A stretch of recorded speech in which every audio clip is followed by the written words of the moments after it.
आर्या फाउंडेशनला राज्यस्तरीय पुरस्कार मिळाल्याबद्दल मनपूर्वक अभिनंदन. नवरा बायकोचं इतकं प्रेम पहिल्यांदाच बघितलं की वाढदिवस पण एका दिवशी. मनोगत म्हणजे ज्या काही 4-5 ओळी वेगळ्या आहेत. वंदना आहेत आमचा अभिमान. वैद्यकीय पेशा पत्करून करते वंदना पेशंटवर उपचार. या स्मरण व्यक्तिमत्वाला शोभते कर्तृत्वाची तलवार.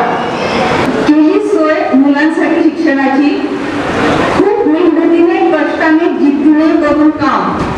नेला गगनात अध्ययन पॅरामेडिकलची कमान. नवजीवन व्यसन मुक्ती केंद्रामार्फत दूर केली लोकांची निराशा. अध्ययनाची आदर्श माता तू, या सगळ्यांची जाण तू. लाभो तुला यश कीर्ती आरोग्य, घे उंच उरारी. तेजस्वी कर्तृत्वान अष्टपैलू अशी तू नारी. लाभो